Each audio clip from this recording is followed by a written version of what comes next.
So before we get started, Mhm. did you see that the Senate unanimously passed no Ah, federal taxes on tips? Do what now? Run that by me again. The Senate, so every senator voted Uh-huh. to stop federal taxing of tips. Holy okay. shit. Yeah, which that's a huge thing. Here's the thing: the girl from Nevada, who is a Democrat, by the way, Mhm. brought that forward. Mhm. Jackie Rosen, who's a Democrat, but this is a double-edged sword because that basically makes one of Trump's campaign promises true. Yeah. Yeah. Mhm. So, can all their Well, wages be tips? Yeah, I'd love for that to be the case. shit.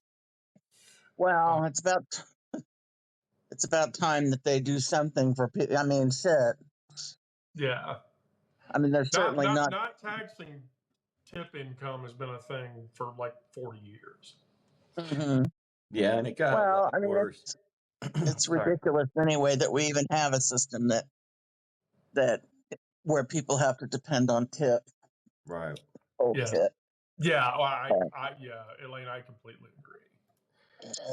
Yeah, Anyway, that's that's good. I'll no, just keep tipping heavy. Yeah, I think Yes, the your kitty has point left the boob shelf. mhm. Uh, your your point, Elaine, is really good. I worked I worked my way through my first part of college with 10 years in the restaurant business, and so I for a while I rotated through different jobs, and for a while I was in the front of the house depending on tips. mhm. And that was being a Gen Xer, that would have put it around 80, between 87 to 91, 92. And at that time, we hadn't gone through that whole big credit card conversion where everybody, I mean, I also I had another job within the restaurant doing what they called the cash and sales, where you just count the money and take the deposit to the bank and fill out the Mhm. paperwork for corporate and all that crap. And the amount of tips that were claimed back then were, you know relatively small. And but you think about, everybody pays with a credit card now, so it's tracked. And then then people are exposed, and I can only imagine how much worse that got for people who, you know uh, basically their entire amount of tipping was in non-cash, and became part of the credit card world. I always try and carry cash with me. A lot Yeah. of places, they. I always ask the waitress if she has to report her tips and tip out to Right. people and stuff. Because if she says yes, then I'm going to give her cash. Yeah. But That's the way to um, go. mhm. I would, I was thinking about that bill that before this news broke, and I was hoping that there would be some sort of a pushback, that people would, if it didn't pass, that there would be some sort of pushback where people servers could comp a soft drink or whatever, something small to the table, and let them pay, as long as they paid in cash, and could Mhm. basically take that money and not have to claim it. I right. think there was a minimum I had to claim, if I remember right. It was like, no matter what, you had to claim like 8% or something like that of your net Mhm. sales. Is that Right. Mhm.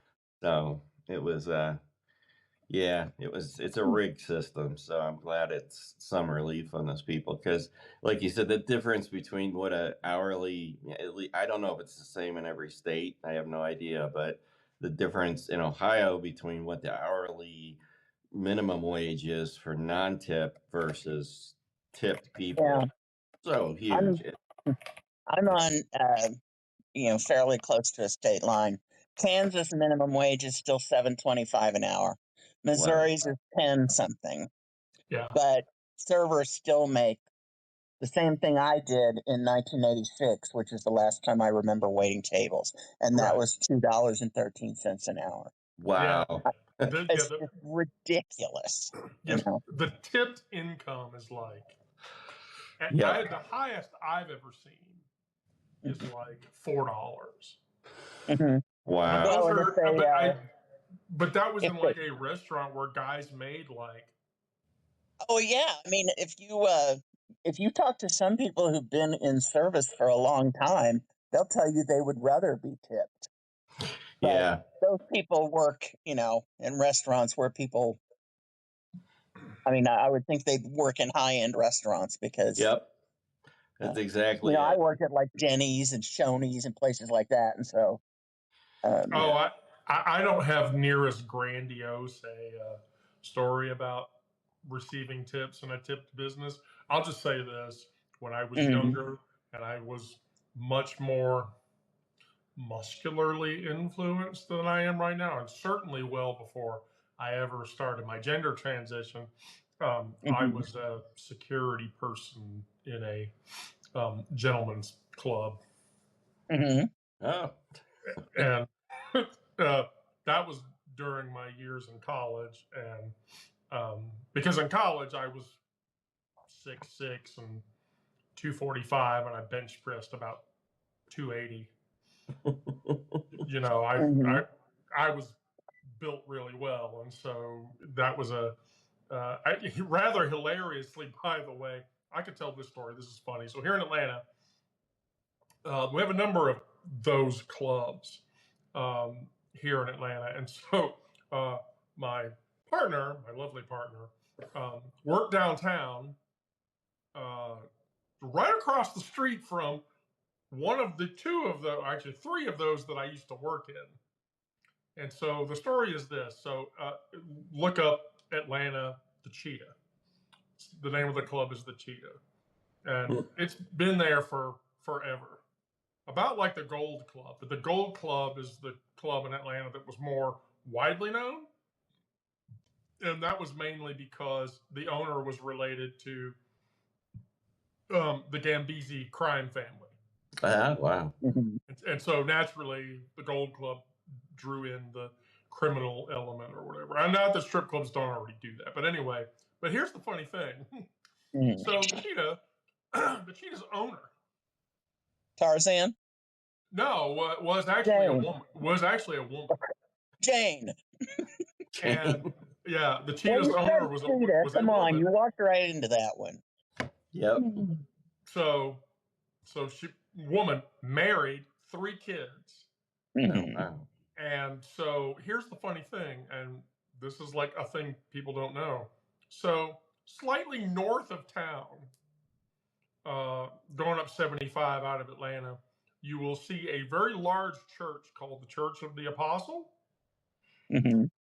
which used to be an old Allstate insurance building before they demolished it and built the big fucking church on top of it or whatever. And so the story is this: stripper money built that church because she was a member of the church, and, Yeah. she was a founding charter member of the church. Wow. So, but yeah, Mhm. yeah. I'll just say this: it was very early in my life, but I have a few hilarious stories from that time period that are worth it to tell. All right, so do we want to talk about the Golden Shower Dome, Yeah. or do we Let's want to get talk into about, it. or do we want to talk about the budget appropriations bill? Now, First, you have to tell me what the Golden Shower Dome is. yeah, So Trump and Hegseth announced today that Golden Dome is going to be built. And what is that? Golden Dome is America's Iron Dome. Iron Dome being the thing that Israel uses to repel missiles that are launched into Israel. it's Reagan. It's So this Reagan's harkens a version little to too Star much Wars. back for a history nerd like me to Teapot Dome. Yeah, They right. Yeah, probably right. should Yeah, yeah. call it Teapot Dome, something which is, else. You know what I mean? yeah, Oh, that was Jesus. hard. That was Harding taking bribes for oil or whatever. Mhm. Yeah. Which until we had Trump, Harding was really the worst president we'd ever had. And then Trump happened. And Yeah. then Trump happened, and now Harding doesn't have that title anymore. I think Nixon was worse than Harding, but Well, that's like debatable. See, the thing about Harding, before we get into this, the thing about Harding was that Harding didn't want to be president. They asked him to be president, they asked him to run, and he didn't want to. But then he got in, and he was, I would say, he was vastly more corrupt than Nixon. Nixon just fucking, hey, Ann, by the way, once technology came in, Nixon just didn't want to lose, and so he had people break into the Democratic National Convention. Harding's administration was rife with corruption. Well, that's true. That's like true. on all levels. And so, all right, so we'll talk about the Golden Shower Dome. So basically, Hegseth and Trump announced today the Golden Dome. And so it's not he says it's about protecting the United States. He says it's about protecting America, but it's really about protecting the U.S., not America, because Canada is part of America. But anyway, so he stood on the podium, Jeff puffed out, and he has claimed that the U.S. will be untouchable. Nobody will be able to launch missiles into the U.S. and damage U.S. resources. Sure. Because I'm pretty sure we have lots of missiles that come into the U.S. to try to damage the U.S.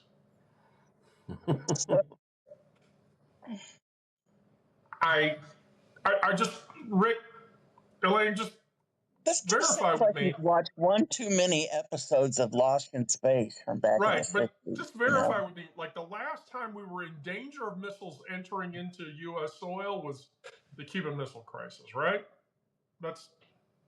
Yeah, and even then, right? Right. And the idea, it's preposterous on so many levels, right? Because you have to look at it and go, well, an ICBM, which is a way different beast, that it goes up and then it fans out, right? It breaks into different pieces, and you can have an ICBM from Russia or any one of the states that still are holding on to those things, come in, and you can be trying to track 20, 30, 50, 100, 1,000 different targets simultaneously. And that's what makes all of this. And I think you alluded to the research study. I kind of read, I think the same one, but it was, the conclusion was that the technology involved in tracking one missile coming overhead, over the North Pole, over Canada, and into a populated area in the United States is pretty hefty. And to be able to hit it, to be able to respond in real time, like you said in your article, is like hitting a bullet with another bullet that's moving at the other, and both are in excess of the speed of sound, and they're going at each other and being accurate. Now multiply that times X number, and it can be a huge number of possible incoming targets.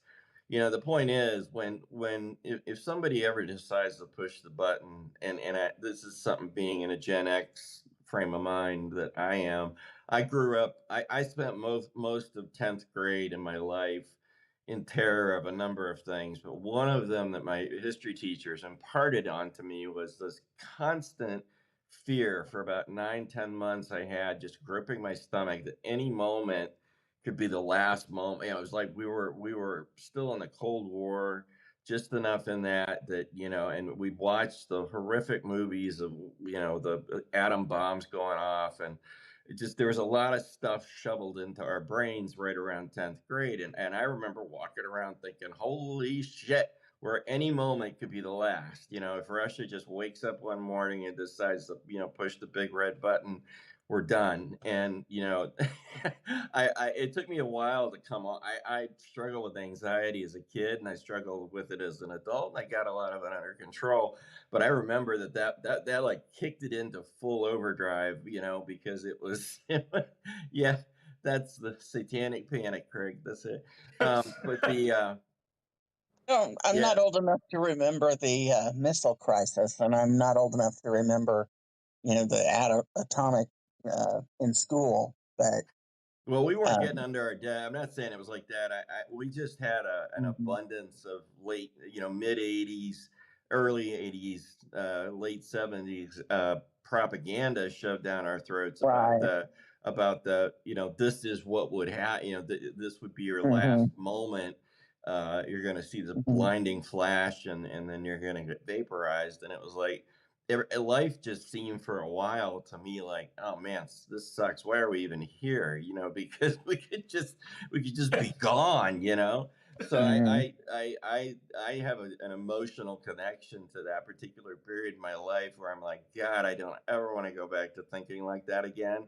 And I was so hmm relieved. I was so relieved when the wall came down in Berlin, and Right. things looked like they were getting better. And then I discovered, oh my God, we sort of lost track of a bunch of whole nuclear warheads that were floating around there in the old United hmm or USSR. now it's like, Back where in the the hell did they go? USSR. Nobody knows. And hmm I to this day I don't know that we have them all accounted for. But yeah, it's just oh god, yeah. The somebody just mentioned something about that movie Left Behind. If you haven't seen that one, that's hmm well worth. It was the movie that was backed by the Obamas, I think, financially, if I remember right. It doesn't hmm really matter because the whole idea of it is so chilling. It's definitely not a movie you want to watch if your intent is to relax and go nighty night and asleep, because hmm it will scare the living shit out of anybody. So let's just talk about the, the science behind all this bullshit. So Yeah, yes, to iterate your point, Iron Dome in Israel was never meant to stop an ICBM. yeah, There's no physical way. And if it could, for as high as the Iron Dome defensive sprays go, if it were to catch a nuke, on the outside chance that it could catch the nuclear device, hmm the nuclear device would still cause a massive amount of destruction. So the Golden Dome bullshit is not to protect us from a nuclear attack. That's not going to happen.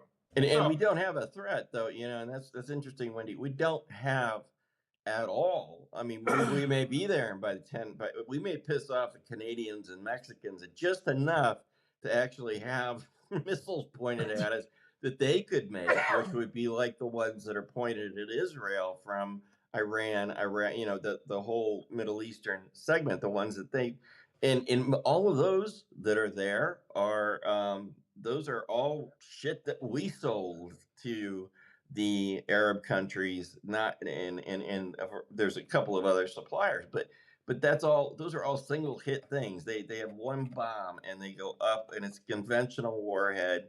And during the October 7th attack on Israel from Hamas, there were a number of missiles, I think, after that at some point that were fired, and it did a very good job of taking most of them out, but not all of them. And a lot of those missiles that were pointed at them, what usually doesn't make it into the news is that it was the American military industrial complex that sold those countries those missiles that got fired on Israel. I was laughing my ass off at that. I'm like, well, yeah, did anybody check the made in the USA label on the shrapnel that came down from that bomb? Because it's probably there. It was not China, that's for sure. No.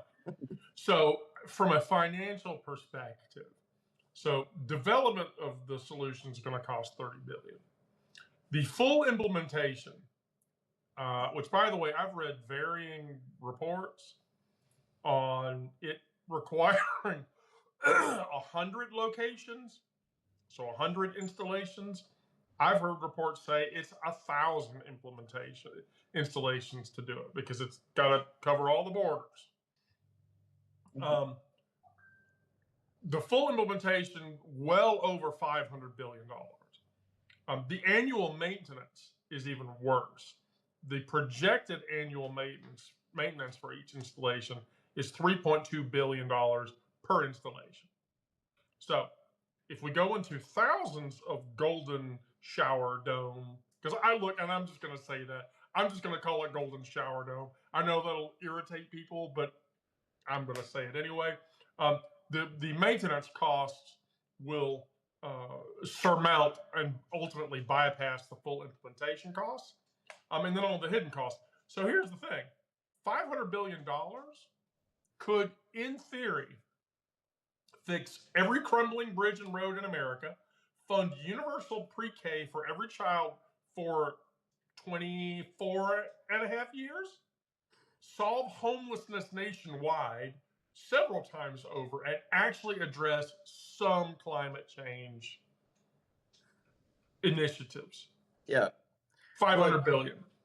To me, it's a giant science fair experiment, right? That I had a boss once who used to call this. It was funny because his language was so apropos on certain things, but he would call projects, science fair projects when they were, things. Well, you didn't know exactly what the outcome was going to look like. You sort of came at it from well, we've never done this before, and so we're going to try it now. We're going to try this or this or this, and then you just start to spool out money right behind it, and that, I think, is your big point in the article that I read, and I think you're dead on. It's a military industrial complex thing, right? Where you've got people making money hand over fist to feed that whole engine of stuff.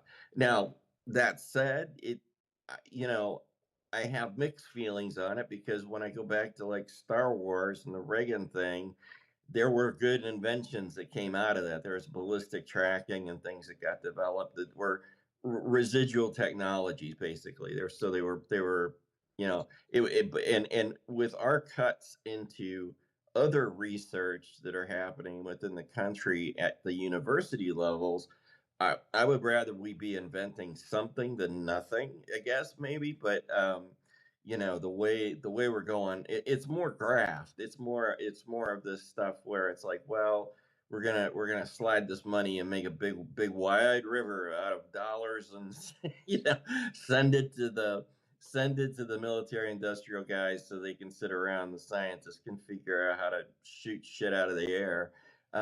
It's not even that innovative, right? No. It doesn't propose doing anything like, scrambling the signals at a particular altitude, such that the missiles turn around and go back to their home base and blow those guys up. You know what I mean? I'm just making something. I'm riffing, but it's like that. There's no real creativity here. It's, once again, that my level of expectation has dropped so low on this administration's ability to come up with an original idea, and just they recycle shit from the past, and just like Navarro and the other guys on tariffs and the tax bill, it's all like, oh, we had this bad idea, let's go try it again.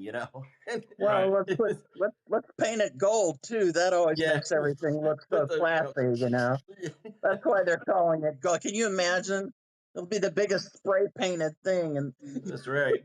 Yeah, and you'll have to bump into it every time you take a flight out of Newark. He'll just tink, and then you'll bounce off and go back into I space. mean, have these people never seen a Looney Tunes cartoon? Somebody bouncing off of it, and That would have been my question. Like, has nobody ever watched Looney Tunes or MGM cartoons? I feel like, I did.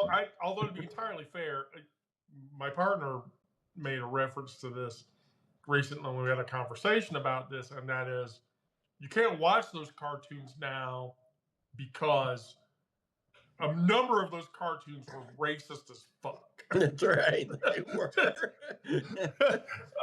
And that went sailing right over my head, by the way. Just, I have to say it for the record. I never thought about the racist aspect until later. If you were a kid, I mean, look, I'm a trans woman. I'm a progressive lefty anarchist type or whatever. But I'm going to say this. So, like, when those cartoons did blackface, I never understood. I feel bad, but I feel hugely bad because I didn't realize that was racist. but Yeah. it is. Yeah. Oh, Yeah. God, is it ever. It sure is. Wow. Yeah. I know. I loved Mammy Two Shoes on Tom and Jerry. She Um, was always so funny. She'd get mad at Tom. Thomas. Then later on, I found out that the actress that voiced her, I think, was the same actress that was in It's a Wonderful Life, Ah, that played the maid in It's a Wonderful Life at Jimmy Stewart's parents' house. yeah. Well, my 2 cents of the good old days contribution to this conversation is the show The Little Rascals. If you ever Oh oh, yeah, God. and Buckwheat, and then Ugh. later Ugh. the comedians, I'm trying to think of his name. Come on, help Eddie me out here. Murphy. Eddie Murphy taking on that on Buckwheat. I was Saturday in Night high Live. school when I Buckwheat was big. Oh my God, that was so I got into funny. so much shit because my mom figured it out. I mean, she was more public facing in her job, being a Mhm. professor, and she's like, you aren't watching that shit anymore. And she just Oh turn the TV click no! off, No. Do you and do you I would remember the sneak episode of around her, Saturday Night Live where Buckwheat got shot?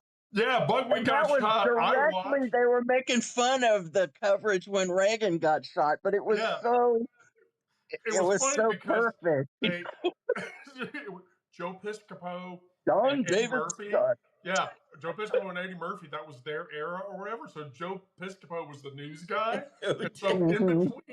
in between the episode that night, like it would cut to Joe Piscopo. I have more updates on why Buckwheat was shot, and and so Eddie Murphy played Buckwheat, right? Well, it turns out Eddie Murphy also played John David John David Stutz, Scott. the guy that kills Buckwheat. And so at one point in the bit, they're like interviewing people like the gas Oh station he yeah. worked at, and he's like, "Do you believe that he shot Buckwheat?" Yep, I Oh sure yeah. do. Yeah. If you Interviewed told me somebody one else. day I'm gonna How get a long have you gun, known I'm him? gonna Oh, kill he's always Buckwheat. talked about shooting people. Oh my God, it was so funny. And Here's the funny. my parents voted for Reagan, and they were so upset that my best friend and I were just cracking up and on Saturday Night Live watching that when it aired. We were just oh dying man, laughing. That's not funny.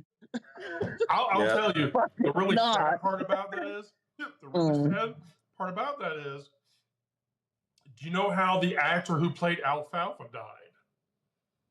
I No. think wasn't he Oh, shot? yeah. Here was the thing. Um, he loaned money to the actor who played Spanky. I think somebody Google the shit and correct me. But here's the story. He loaned money to another actor, Mhm. and the other actor refused to pay him back.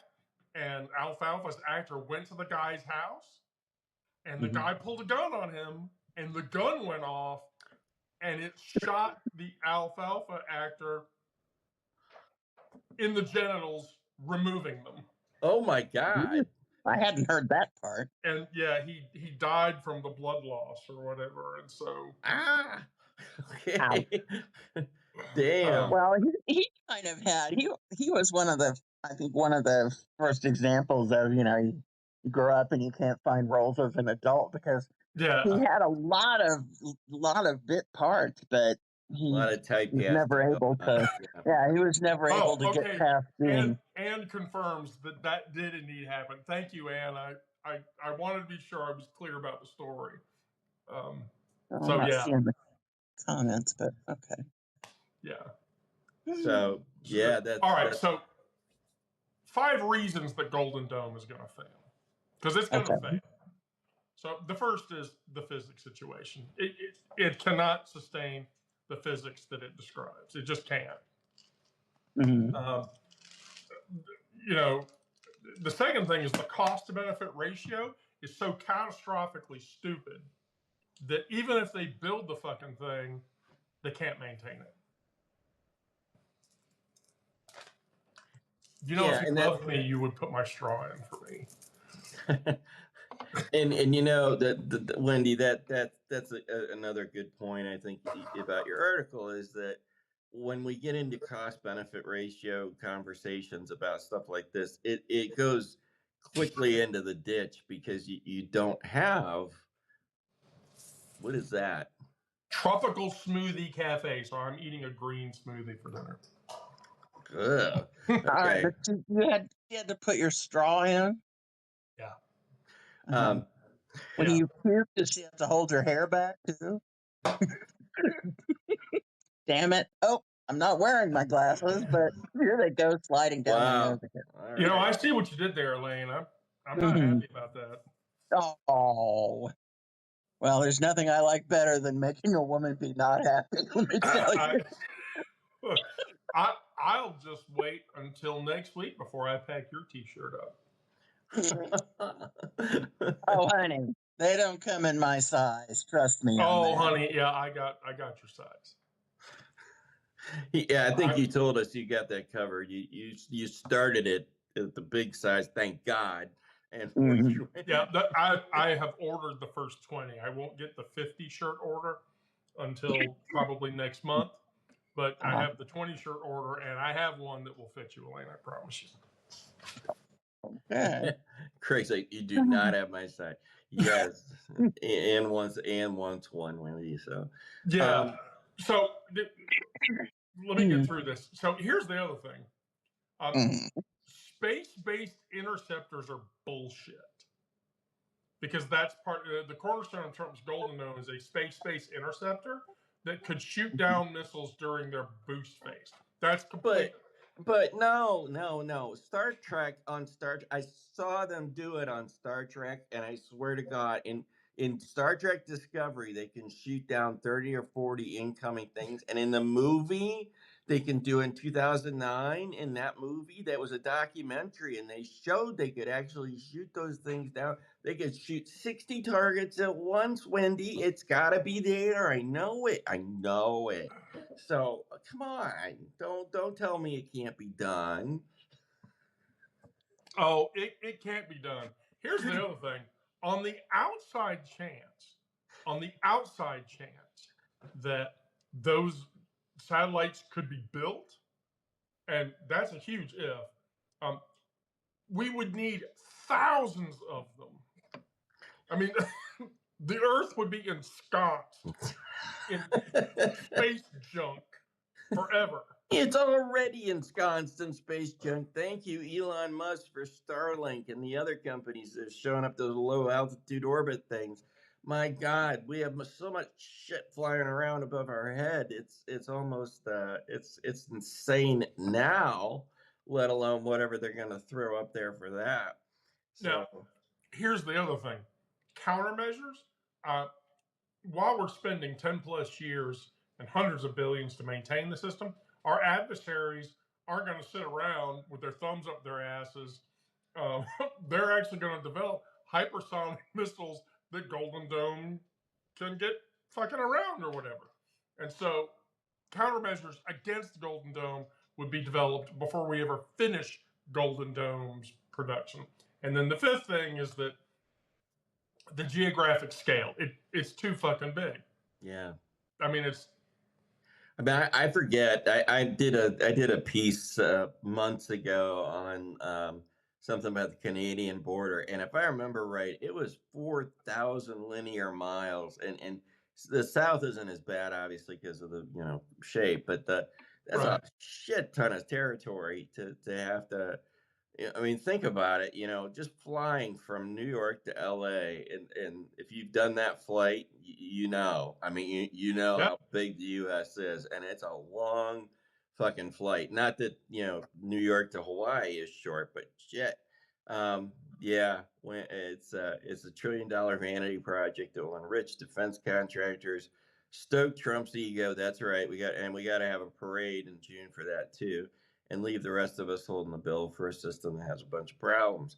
I think that's what you were going to say there after half. Yes. The cruel irony is that depleting our natural resources on this is just fantasy, and it's the same fantasy that fucking Reagan had with the Star Wars program. Yeah, it's not even an original fantasy, and that's that.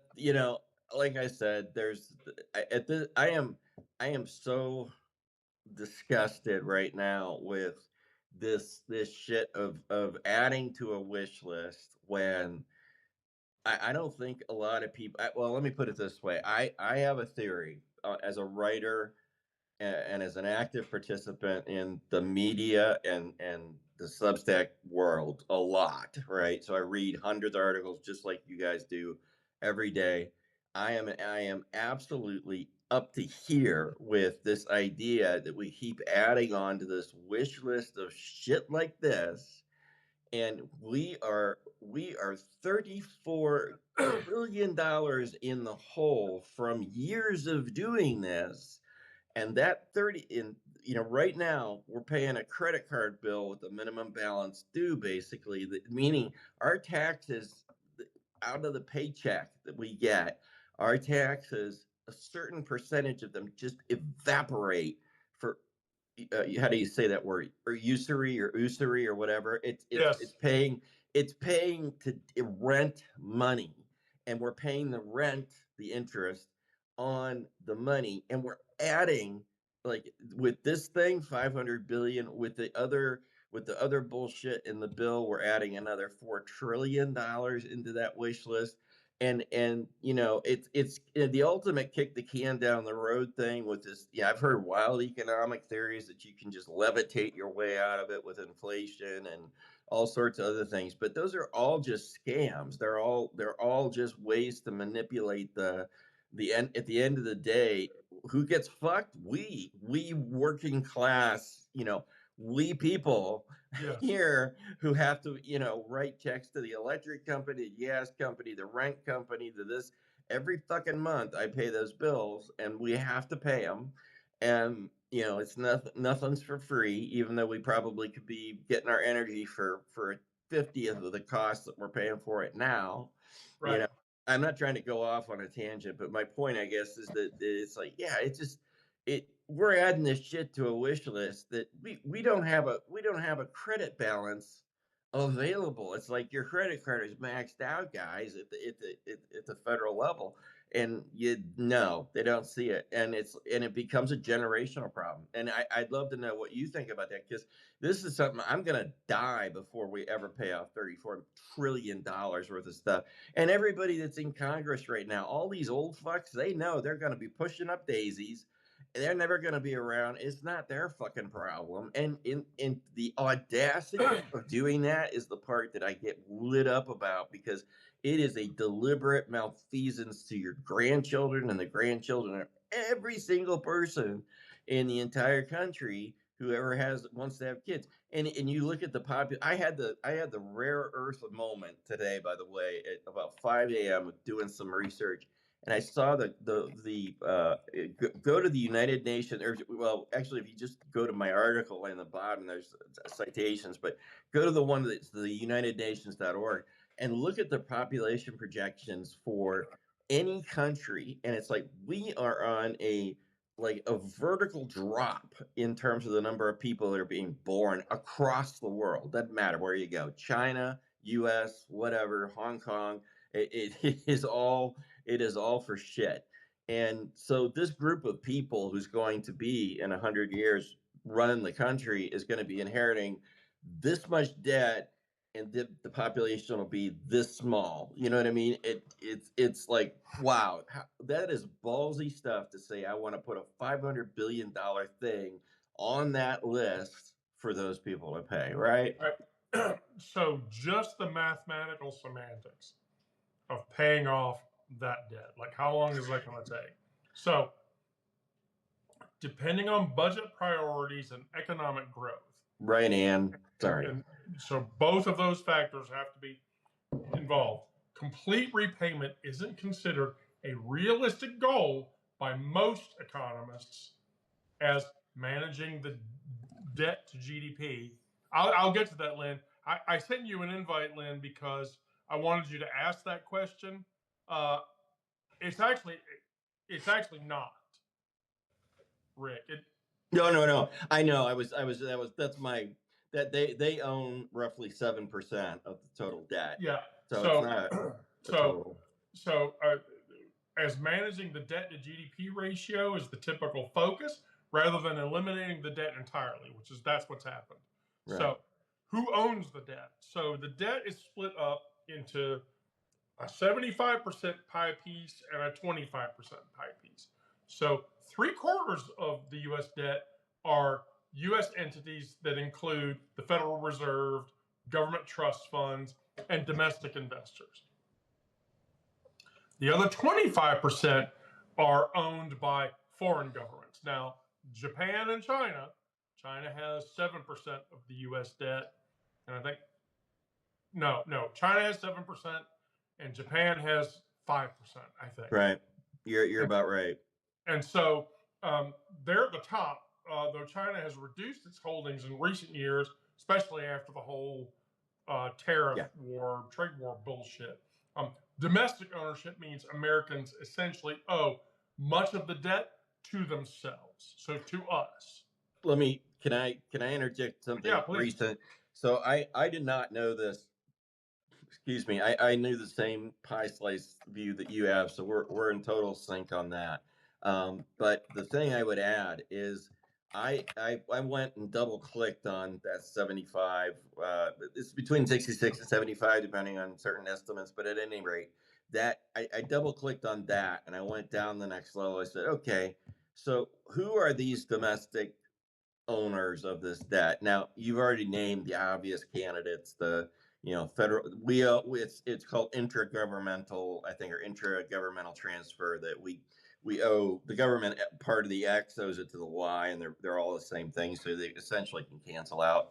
But here's the interesting thing I did not know, and that is when you go down into who are the domestic non-governmental debt holders, it isn't like a bunch of ma and pa people with certificates saying this. No. You go into institutional investment, right? Now here's where it gets weird. This is where the curve inverts on itself, which I found fascinating, which is because you have BlackRock, you have Bridgewaters of the world, you have a lot of these other investment companies. They buy this debt, which in turn is then distributed over like peanut butter among various broker accounts that they have. And what ends up happening is interesting in that a lot of sovereign wealth funds, like the Saudis, for one, I'll give you that, Panama, a couple of others that are out there, they have hundreds of billions of dollars of holdings indirectly through the Vanguard, BlackRock, et cetera, et cetera. So this is the weird part. At layer one, they are, yes, absolutely, it is a United States company called BlackRock, but behind that they have the money from sovereign wealth funds, which are basically giant savings accounts. And I cannot forget, Norway has an enormous sovereign wealth fund that they have bought a shit ton of our debt, because it's reliable, it's a high yield, it's great, it's a great place to park your cash. Got it. And they have recently been getting they've been trying to sell off their debt, because why? In case you don't know where Norway is, they have that North Sea oil. And so when they actually built a sovereign wealth fund for the government that pays for the higher education part of a lot of people's desire to go to college. And in that world, they had hundreds and hundreds and hundreds of billions of dollars that they were looking to invest somewhere. And by default, it goes to the United States, and it goes through American entities to get to that. So the cash does actually go back to, by indirection, it goes back from an American company to a sovereign wealth fund. And I thought that was fascinating. I'm like, wow, I had no idea. But yeah, that's your 75% of the pie chart, Wendy, has an interesting twist to it. Yeah. So here was my opinion about that. So of the 75% of the U.S. debt, so 19% is owned by the Federal Reserve. 22% is owned by federal government accounts. Mm-hmm. So Social Security, Medicare, military retirement. Now, the private domestic investors, that's the thing that you're talking about. Right. 15% is mutual funds and pension funds. Mm-hmm. 9% is banks and insurance companies. And then 6% is individual investors through treasury bonds, bills, and notes. Right. And so that's, Lynn, that's the answer to your question. So the private people that own, private domestic investors that own the U.S. debt, 50% mutual fund and pension fund, 9% banks and insurance companies, 6% individual investors, and then 4% state and local governments. Right. So the domestic ownership structure means that much of the interest paid on the national debt flows back into the U.S. economy. Right. So, but we're building it up so much faster than we can pay it off, which is why the debt ceiling continues to go as high as it does. Yeah, and there's a lot of people out there who also look at the various ratios. Oh shoot, I threw away a sheet of paper I used as my cheat sheet, but there's a couple of ratios they look at, like, we went sailing by the rate, in other words, the amount. I think it was called it's where in 2013 we had a certain GDP per, gross domestic product per capita, and as long as we stayed at 100% of that or lower, meaning Right.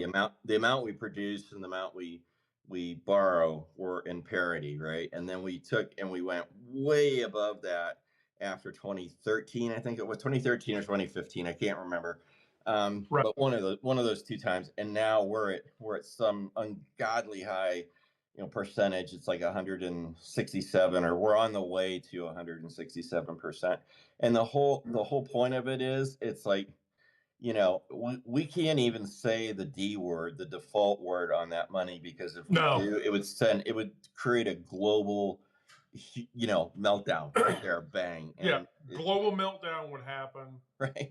We would go into a depression, and instantly, yeah, for sure. Instantly, and the 41,000 that the Dow was at would go well under like 10,000. Like yeah, we'd be back in 1980s territory with the Dow, I think.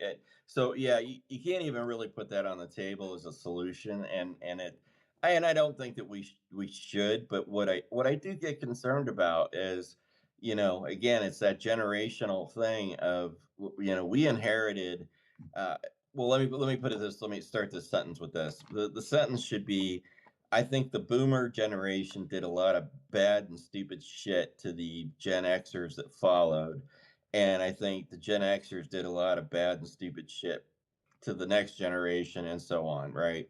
But having said that, wow, we now have a bunch of boomers in Congress that need to go. I mean, the Mitch McConnells of the world need to disappear. The Nancy Pelosi's, that it's all loaded to this boomer end in the thing, and we've got a clinging to power structure in the Democratic Party that, the more I read and the more I learn about how deeply entrenched those people are in Congress, the less of a mystery it becomes why we have certain proposals on the table that Democrats are supporting. It's because they're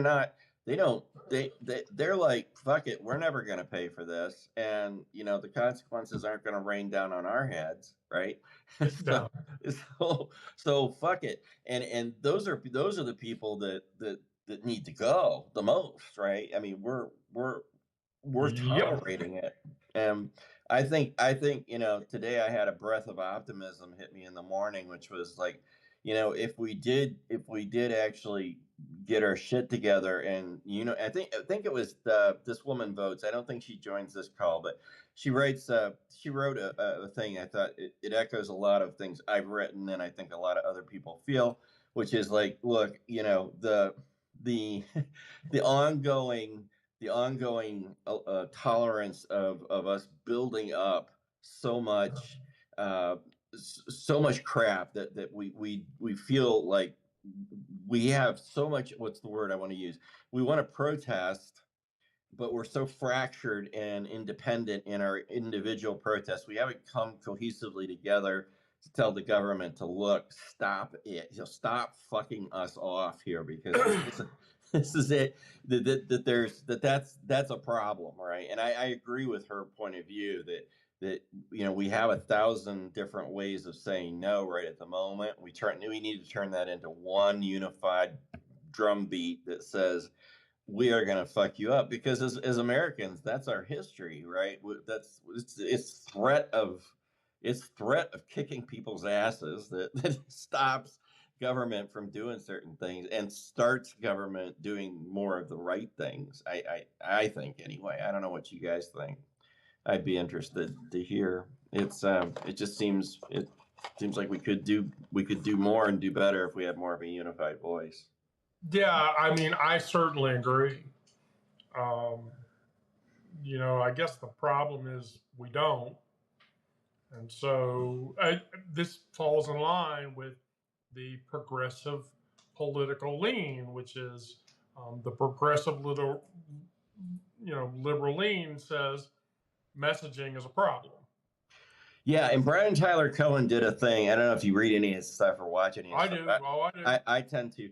He was talking about, that he's been beating the drum for a long, long time. And I remember this. This is so true, that the Democrats, to contrast it, to set the stage, Republicans literally spun up and acquired a media empire through their deliberate one by one acquisition of radio stations, television stations, etc., that all enabled the Fox News machine and the conservative right channel kind of to come into existence. And it did it over decades of time.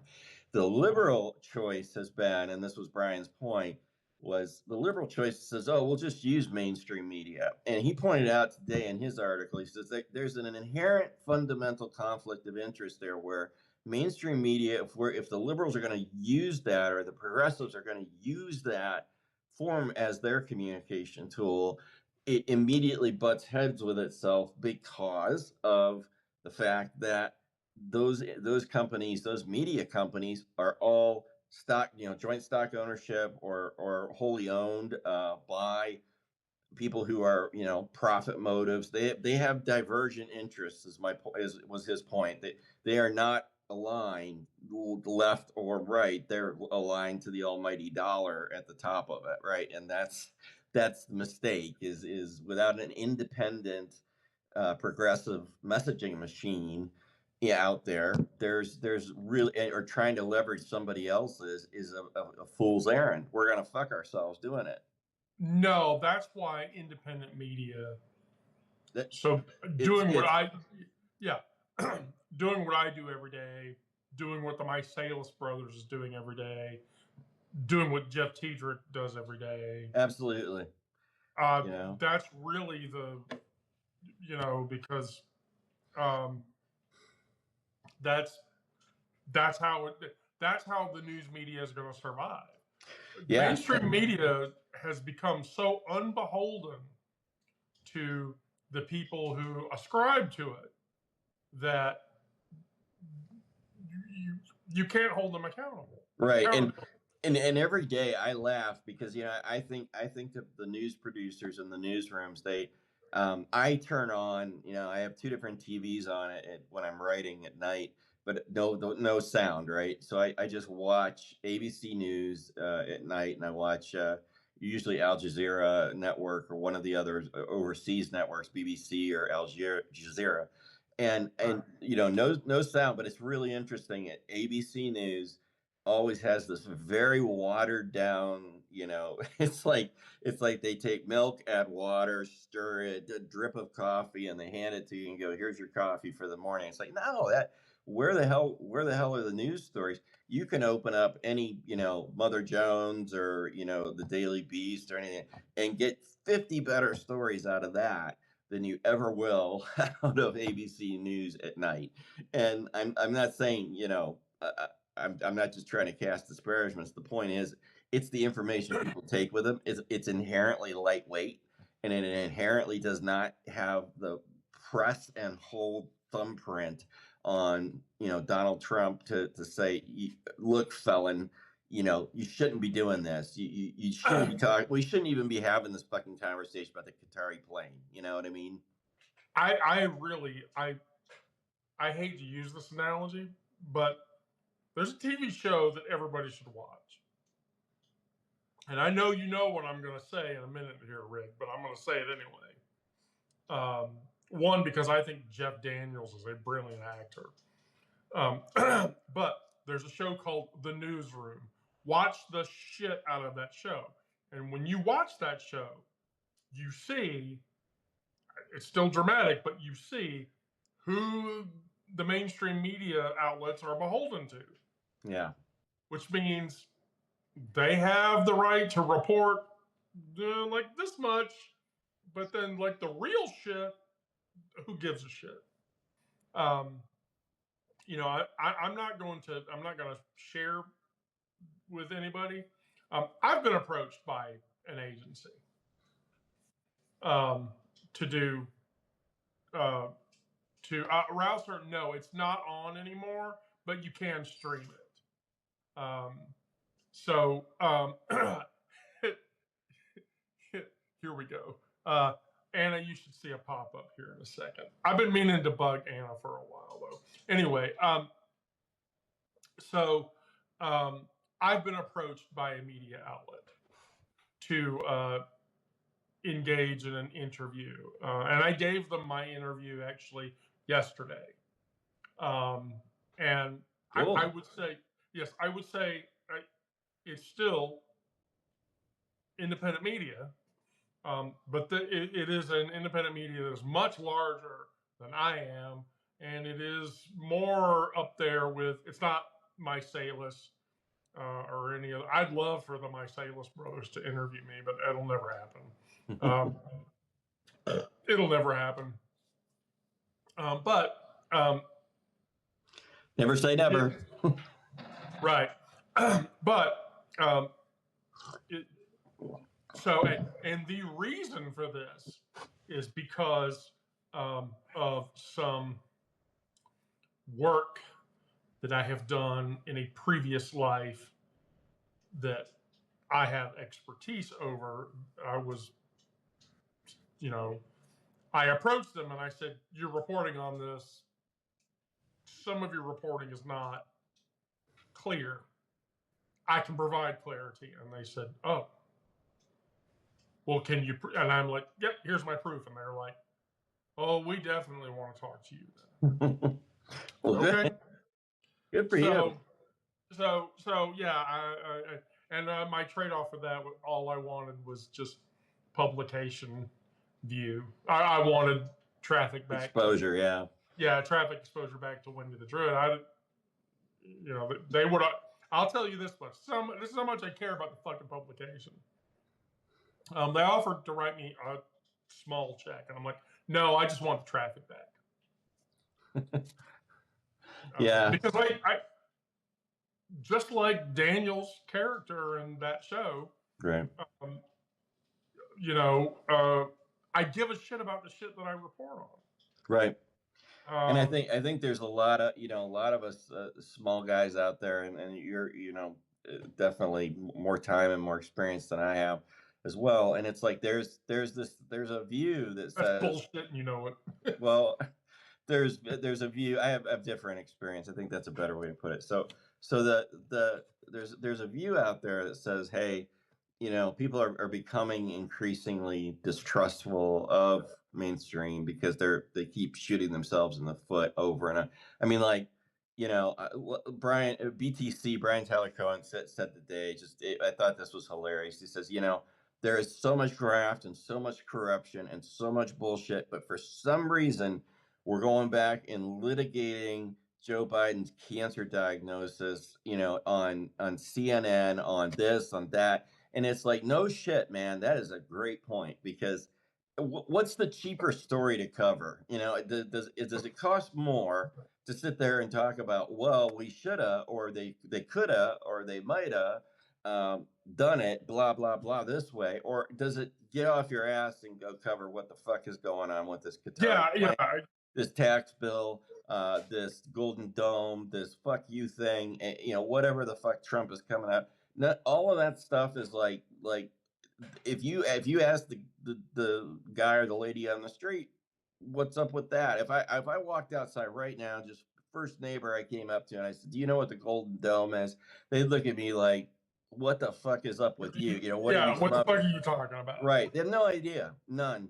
And it's unfortunate, but at the same time it's reality. And it's just I think as we go through this transition, you know, we've got to get better legs on the ground and better communication facilities for people like us. I think Substack's, you know, good and fine for what it does to a point. But I will be honest, you know, Wendy, I get off here some nights and I'll talk to my spouse and I'll say, you know, it's really frustrating. She'll point out the dumb things to me that I say, like, you know, I'll say it's really frustrating when it's like just there can only be like me, Wendy, and one other person, with Wendy running running the thing, because that's the way Substack built it. And then she comes back because she works from home in a Microsoft Teams environment, and she says, "Well, do you know how annoying it is to have 10 people on a meeting at once, Oh all my God. interrupting each other?" Oh my God. You know, so we avoid all that, you know, by just having the max of 3 in a frame, and it's like that makes sense. But there's a lot of other ways that we can support each other. I think that I'm looking at right now, you know, just that I don't care who copies me or mimics me, but like I was looking at the Onion, I was looking at the Daily Beast, I was looking at Mother Jones, and a couple of other call them left-leaning publications, whatever, and thinking about just reaching out to some writers there and saying, "Hey, I'd love to interview you. Here's the list of things that I would find based on what you've written. Here are the things I'd love to talk to you about, and here are the types of questions I would ask." To give them something to look at. And probably I might get 10 out of 10 fuck yous on that, but I don't, it's worth the shot to ask, right? So here's the thing. People have asked this of me a few times, and I've talked to a handful of people. Yeah. About doing cross interviews, because honestly, from my perspective, Rick, if you and I talk through the things that we talked through, and we had another party who is not a member of the reading populace, yep, to talk through. And people ask me, Wendy, why don't you have Congress people on? I'm like, I don't want to talk to those people. I really don't. Yeah. I want to talk to people that know shit. And Congress people, there are Congress people I love, they don't know shit. Right. They just don't. And so, you know, from that perspective, it is pertinent to me to have conversations with real people. One of the reasons I'll tell people who are on the live, if you see a pop-up from me to join the live, I'm doing that because I want to hear from you. I want to hear your experience. And we have somebody joining. I'm at work. Oh God, you're on a plane? Holy shit! I gotta go. I'm gonna have to turn it off. I shouldn't be doing this while we're boarding. No, board. Goodbye. Holy shit, Eileen is on the plane. That's wow. Okay. Okay, so there it is, right there. There it is, right there. That's the shit that I want. I want real people. Sure. And so yeah, I mean, if I approach a small time writer, another Substacker or whatever, and I've had that, like I said, I will tell you, I have tried to encourage Jeff Tiedrick to come in here. Yeah. He won't do it, but I have asked him if he would do it. Right. And so, you know, he's just not a live person. He doesn't do the live shit. Right. So, you know, now I will say, Craig and I have talked to the person who is responsible for bringing me into Substack and helping my Substack become successful, which is our mutual friend CD. I will not. Craig, you can tell everybody who CD is. She's a member of the Wonket crew, and she was the first person to tell me something that I had written was brilliant, and I needed to keep doing it. And so it's her fucking fault. Now, she'll come into the live, and I'm like, oh, fuck yeah, I want that. Because that's a real person. The real gritty nature of other people that's what is more important, I think, for people to understand how all the current bullshit is affecting normal ass people. Because, I mean, we can sit up here and interview whoever Dan Rather. Okay. Yeah, and I think that's part of it's embedded in what you're saying, Wendy. And I think the media of the future is a scaled version of what you're talking about, right? Because we are so, I think older generations are so accustomed to news getting packaged and delivered a certain way. CNN, Fox News, ABC, NBC, CBS, all that they all do a certain thing a certain way, and we're used to that. But then I think there's waves of generation beyond that have lived on Instagram, TikTok, etc., reels, video. And when I look at the stats, right, it's a lot. The data says that there's a lot more hunger for online video content than there is online written content, which is it's a double-edged thing with me, because I'm like, man, I know the reason people don't like to read, because it's a pain in the ass, and because you have to focus for a particular period of time. I know the statistics of Heather Cox Richardson. I have a scorecard of how many words she writes every single day that she writes, and it's always between 1,960 and 2,380 words per article that's in there. She's broken that a few times, but not often. And yesterday's article was an example of a time where she does. So HCR's one, and she gets on shows like Jon Stewart, the weekly show with Jon Stewart, that podcast. She's been on there. That's where I got introduced to her. I didn't really know she existed until, holy shit, and one day she shows up there. And my point is, it's scaling up. It's like, how do we go from here to, and we have 85 people right now, according to my live. We have that many, so -2, what is that, 83? So we have 83 people besides us, and we love it. We love tuning in. We love listening to the comments. I love all these folks that are putting things in the chat below, and it's awesome. And but the question is, how do we double, triple, quadruple it and still make it a personalized experience for everybody? I think those are some of my concerns, and my desires is to make it really a fun and engaging thing for people. So very cool. Who do we have here? This is Terry. Hello. Terry Hilton. Hey, what's up? So you're on our live session, Terry. You got 5 minutes. You can ask any question or talk about whatever the fuck you want to talk about. Okay, that's cool. Where can I get your shirt? Oh, the shirt. Craig, if you'll drop the link for the shirt, please. So you like that's the logo for the shirt. Now, yep. I will warn you, if you wear the shirt. What? If you wear the shirt, people might say that's a little gay. No.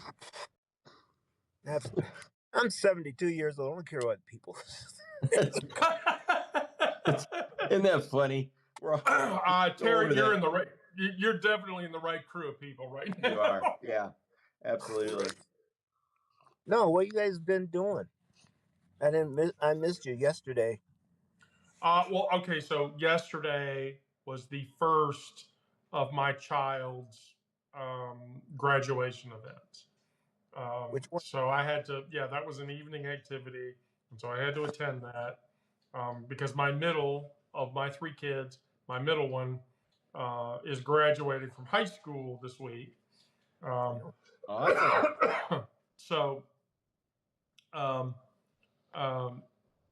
Linda, you want my shirt because it's gay? Okay, I'm just all right. We'll have a talk. But anyway, and so yeah, Gizmo is my middle. That's my middle child, who is graduating with honors and National Honors Society cred and everything else. And so I was very happy about that event. And so yeah, I didn't do a live last night, and I didn't do one on Sunday night either. I had something else going on, so it's going to be spotty this week. So okay. Thursday night I have a dinner so I'll do a live tomorrow, and then I won't do a live Thursday or Friday, but then I'll do one on Saturday. Okay, that's cool. That's fun. Because because I have graduation activities to You got stuff to do. Yeah, I'm a mom. I have to do mom shit. This is that time of year. That's what happens, right? Yeah. So, I wish I had. Anyway. So, outside of that, Terry, you literally can ask me any question you want. I don't care what it is, and I literally will answer it completely and totally truthfully. No, the only thing I want to know is, I don't know. One thing I want to know is, how can you stop smacking people? well, I just want to smack. That. You know, these MAGA nuts irritate the hell out of me. I didn't think I'd get this mad. I mean, it takes me a long time to get mad. These guys really just made me, I don't know. But so anyway. did you want to alleviate that Yeah. Yeah, read the MAGA mentality. I actually broke out my DSM and diagnostically picked apart why MAGAs behave the way they do, and then assigned an actual set of disorders to it. Now, I will tell you, like, my DSM-5 is like this thick. After doing that, I wanted to find a MAGA and slap them upside the head with it. Yeah, that'd be fun. Can I join? Yeah. Look, Terry, I'll help you.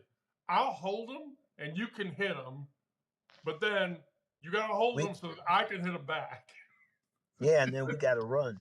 Well, hey, guys, there's a practical side to Terry's question I want to hit on, which is, I really like the question because it boils up to the top for me, like this fundamental question of what the fuck is going on in plain English with these people, and I think number one is that they feel entitled and emboldened. I mean, these are the people that if you dial the Wayback Machine, if you go back to school at some point in your life, these are the fuckers that sat in the back row or sat, they were like the curmudgeonly people or the bullies. They wanted those two groups, and they either had the shit smacked out of them by bigger creatures these are the people that if they were dropped in the jungle, they'd be dead because a larger animal would come along and take them out.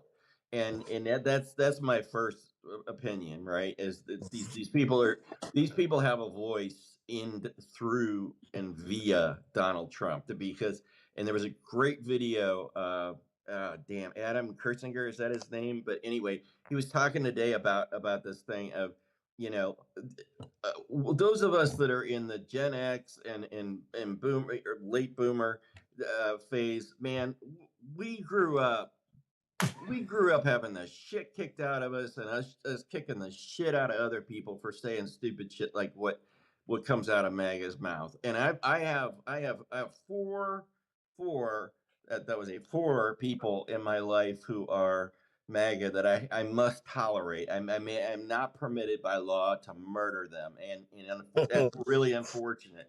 But I really would. I am a high functioning sociopath, and I'm probably a psychopath. But I would probably murder them and smile while doing it, but I cannot. So I have an allergy to prison cells and prison showers. No way. Yeah, me too. So that's not going to happen. But when I deal with these people, all I hear is whine, whine, poor me, victim, and then I hear, well, Trump, somebody's gonna fix it. Trump's gonna fix it. Somebody else is gonna fix it. I'm like, well, where the fuck are you in fixing anything at all, other than just echoing and parroting and whatever? And that's a consistent thing.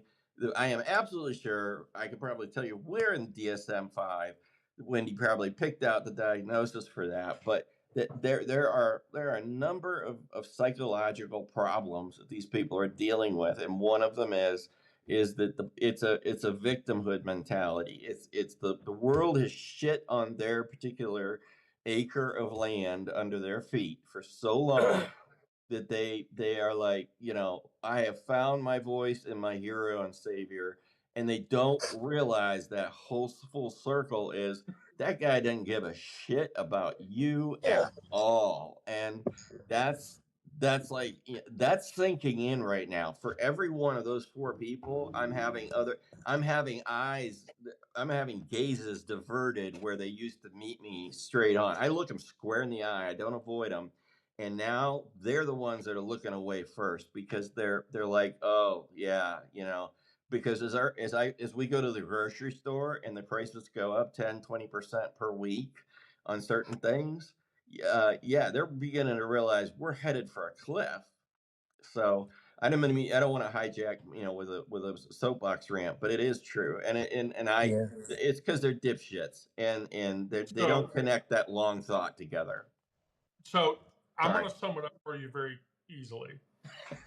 Good. So in a traditional diagnosis, there's an axis 1 and an axis 2, and then a 3 and a 4. But the 3 and the 4 are secondary axes. So the first two axis points, psychological diagnosis, are the ones you give a shit about. Well, that's the defining term. So in the first case, it's 30183, which is identity disturbance, which is a byproduct of borderline personality disorder. And within the MAGA movement, individual identity becomes subsumed by a larger group identity. And so that's the identity disturbance, which is basically borderline personality disorder. Radical simplification is what one observer would term it, the binary thinking that would be out of place in any clinical assessment. Right outside of that is in Axis 2, 29710. And 29710 is the delusion disorder, which says fixed beliefs that are not amenable to change in light of conflicting evidence. So if it's black and white, and you call it black, and they see it as white, that's delusional substance disorder.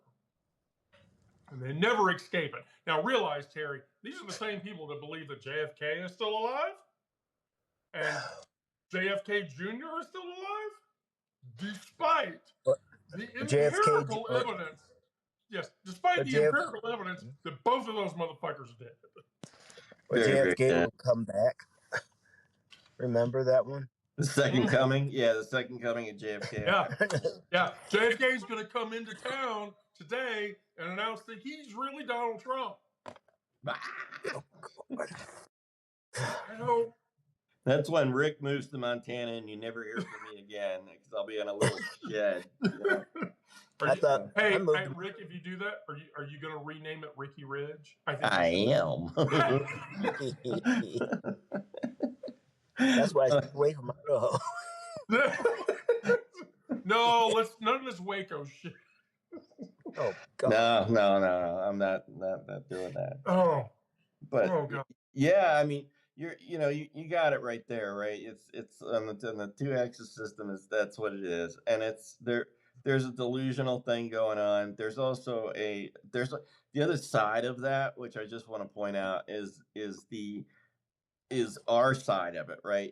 It's one thing for them to be the way they are, but there's another thing that most of us have in common, and I think it's one of the reasons we get along. We kind of talk the same language. Why we have 90 people join here right now and that hang out with us when we do these things, or at least when I'm here and you're here, and it's because we've got a lot of complementary life experience, but we're also able to adjust to new truth and new reality, that information that we didn't have Oh, before. Oops, shit. lost them. Terry, I lost you. Don't do anything. I'll try to bring you back. Yeah, hopefully we get Terry there. Yeah. So yeah, we've got a lot of bandwidth in our brains to be able to handle lots of different ideas about how things work.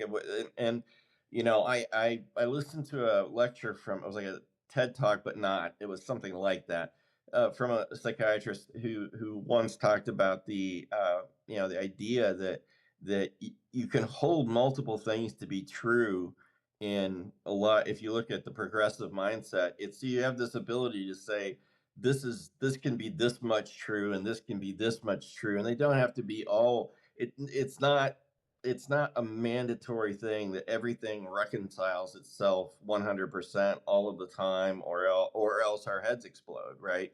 It's that we're recognizing ourselves in the equation and going, you know what, it's possible for me to accept the fact that I don't know everything. You come at me like if you did this with me, Wendy, and you said, I believe in let's just say, Christ is the one and Lord and Savior, and Jesus Christ is it, and you got to accept. And you told me that, right? I will come back with you in my progressive mindset, and I will say I don't agree with you, and I know you wouldn't do this because I'm just picking something blue right out of the blue. But I'm going to turn you into a screaming evangelist by the end of this particular call. No, I'm kidding.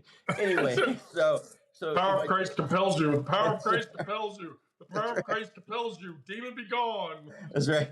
But my point though is, progressive mindset goes, you know what? I'm fine with you believing, I believe that you believe that is particularly true. I don't have to believe it, but I don't have to convince you of my belief. I don't have to, make you understand my point of view. I can just go on with my day, and I probably won't give it a second thought, and we just move the fuck on. And it's that versus, oh, no, I got to make the whole world think the way I think, and that's an impossible mission.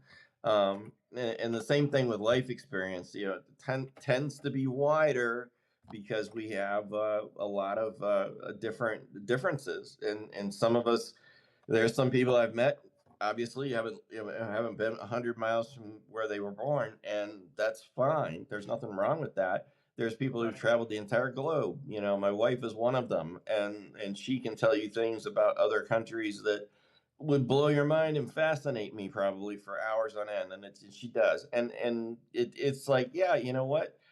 It's all good, and it doesn't have to be. We're not living in this world where it's like you said, Wendy. It's not binary. It really isn't. No, it really is not. So, So, all right. Well, do you have any quickies tonight, Rick? I wanted to get your hot takes on a couple of quick things. Trump's visit to Capitol Hill today. What'd you think about that? He was doing his bully thing, and he actually, get this, he dropped the F-bomb. Oh, he did. Wow. Yeah, he actually dropped the F-bomb, and by the way, publicly, he's the first president to do that. Wow, I did not know that. Yeah, Trump's the first person to publicly drop the F-bomb. But yeah, it was just basically, and the F-bomb was, he was like, he was bullying the Democrats to get over the SALT bullshit. And then he told the GOP, this is what he said, don't fuck with Medicaid. Don't fuck with it. Wow. They're going to fuck with it anyway, and it is going to piss him off, but... well, damn. Well, that was one. Let me see. There was one other. Oh, there are two others. So Ford announced that its EV world, it's pulling back on its size and scope of everything. Like, it's raising prices, it's doing all this other shit. But the thing I read that was kind of a late breaker was that it's now going to share a plant with Nissan Right. making those batteries, right? And I thought, what's your take, not just on that, but on the larger automotive? So Do you think consolidation is in the future of these different makes? no, in Nissan's case, Nissan announced they were closing plants. Mm-hmm. So Okay. Nissan's going to close 17 plants. Oh, really? But I did yeah, not know that. yeah, and that's pretty huge. So, but Nissan is trying to, and this is all because of the tariff bullshit Right. that this is happening because it's increasing prices, it's fucking up supply chain, all this other shit. And so, Yep. what I think you're going to see, especially from EV manufacturers, is more co-op-y build space. Yeah, that makes sense. And then the next one was the FAA has told Newark Airport to cut back on New Jersey flights. In other words, basically take less traffic coming in. And I wondered, I didn't read much context behind that headline. I just read I had about room to shove it in the first two paragraphs before I jumped on this call. So it's like, do you think that the FAA ought to be given that answer out in a public setting to people? I mean, who the fuck wants to fly into Newark? Anybody raise your hand? Just let me know. Send some loves. I don't know, but I don't want to get. I don't even want to drive by Newark Airport. Yeah, it's like plane's gonna drop out of the fucking sky and kill me. So no. Yeah, the whole the whole ATC thing, air traffic control bullshit, is already getting wildly scary to me. Yeah. And I don't think, honestly, to be honest with you, I don't think it's going to get better. Yeah. It's a pressure cooker job.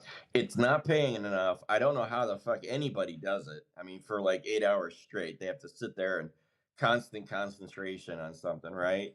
And then you've got all this political horse shit going on above you.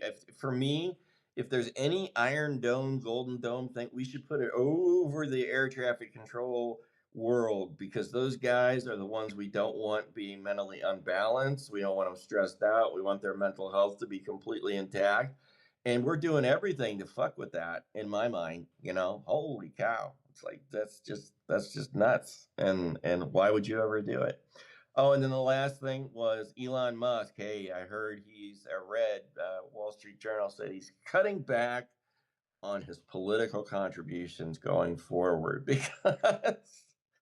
because he feels the need to do that, and thinks that would probably be more effective for his particular situation. Well, here's the thing about that, and it's funny you mentioned that, because I have tomorrow's Voices of America post is a psychological breakdown because I did it again. I broke out the DSM and I tried to diagnose Elon Musk based on his behavior.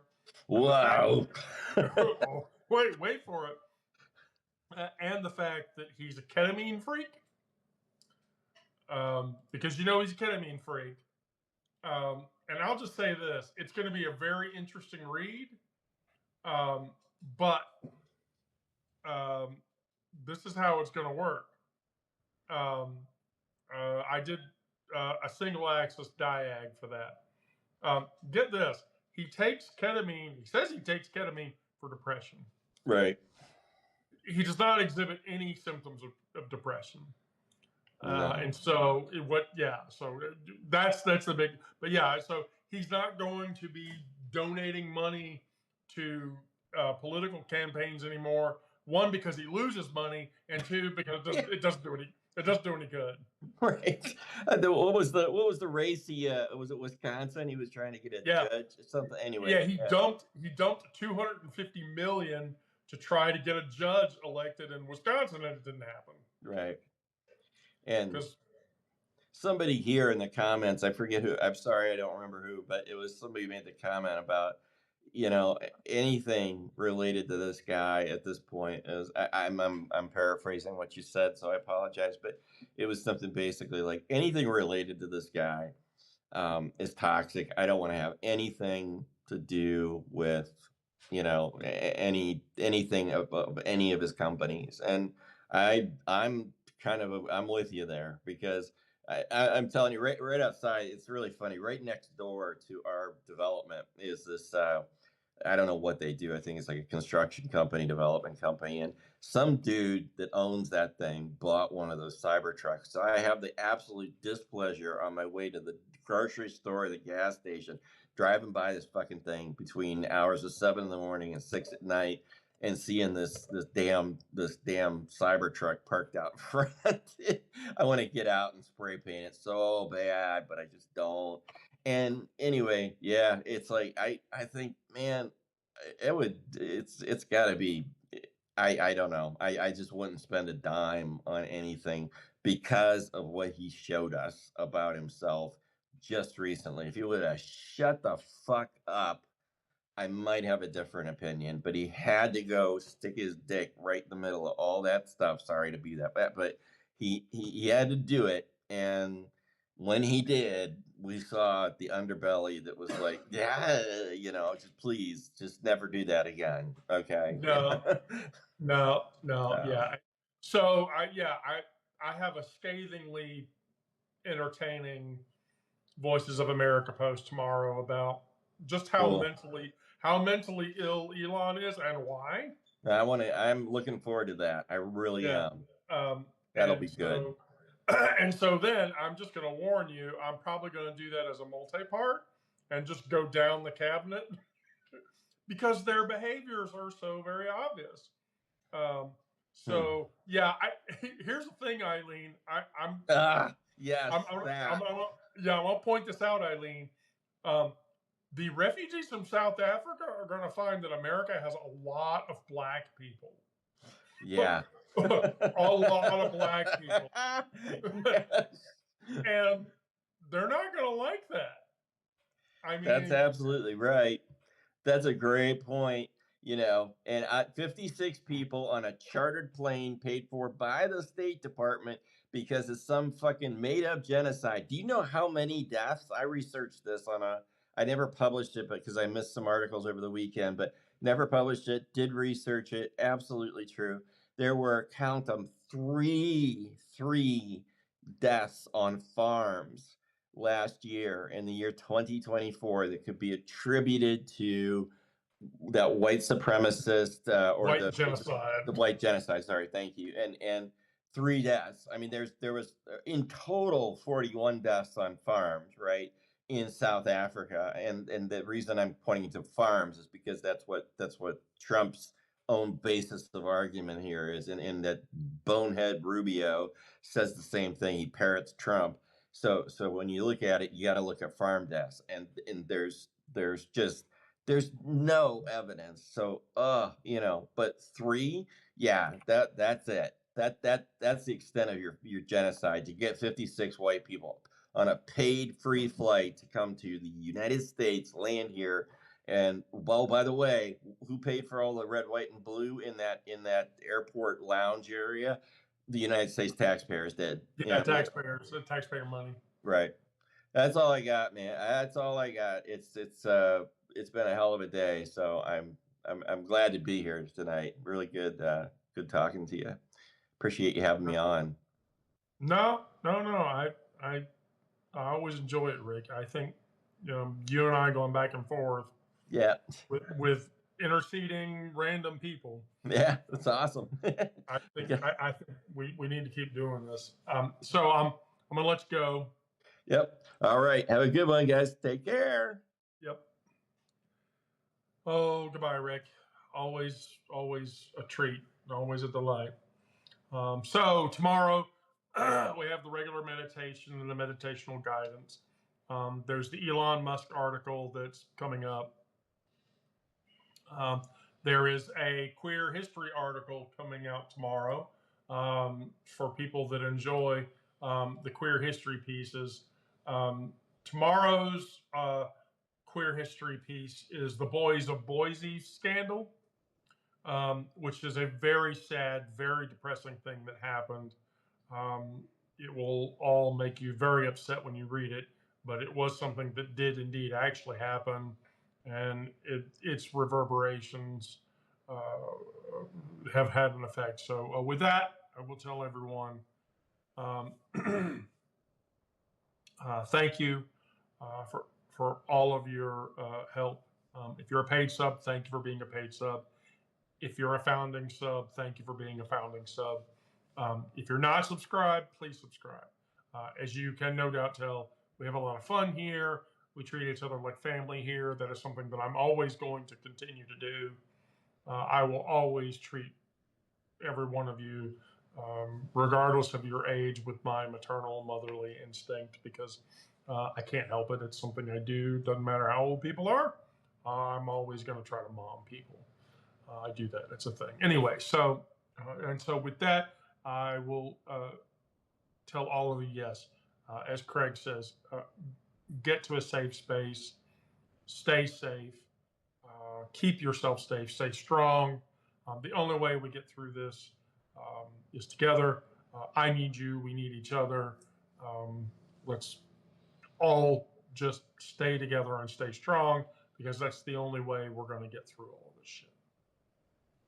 And so with that, I will tell you, I love you all. Thank you for joining. Thank you for visiting. And good night.